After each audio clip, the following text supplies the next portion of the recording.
पर भगवान शंकर को धतूरा क्यों चढ़ाया जाता है? वो धतूरे का प्रमाण क्या कहता है?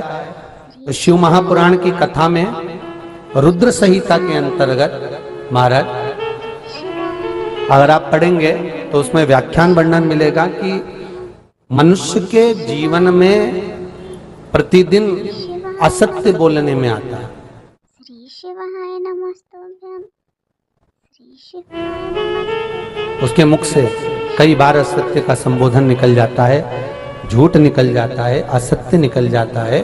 तो हमारे यहाँ शास्त्र कहता है सबसे पहला धतूरा भगवान शंकर को अगर किसी ने समर्पित करा था तो ब्रह्मदेव ने करा था महाराज। और उसका भी प्रमाण है कि हर चीज का प्रमाण होना चाहिए। देखो कि आखिर भगवान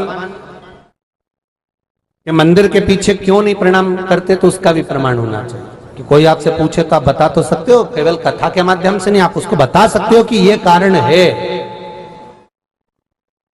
आप चंदन चढ़ा रहे हो तो उसका कारण बताना पड़ेगा कि ये चंदन क्यों चढ़ाया। चावल चढ़ाया तो उसका कारण बताओ कि अग्नि पुराण में लिखा है कि अक्षत की महत्वता क्या है।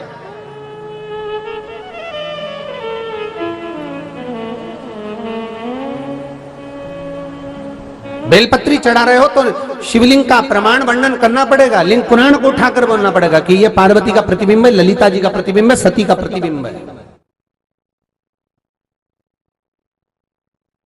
एक एक चीज को आज के समय में अगर आप किसी को कोई राय दे रहे हो, कुछ बता रहे हो, तो प्रमाणित करना पड़ेगा कि ये आपको यहां से इसका वर्णन है और आपको ये करना पड़ेगा, उसके अनुसार ये कर्म है।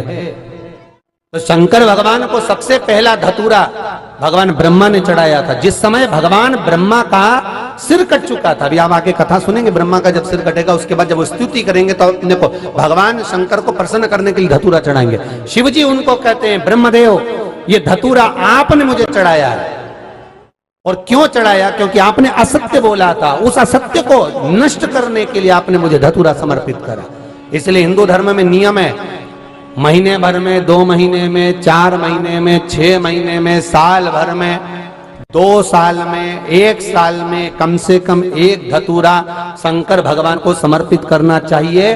जिस दिन धतूरा समर्पित करो उसके पहले जितना समय निकला उसमें आपने अगर झूठ बोल भी दिया हो तो भगवान शंकर उसको नष्ट कर दें, इसीलिए उस धतूरे का समर्पण होता है।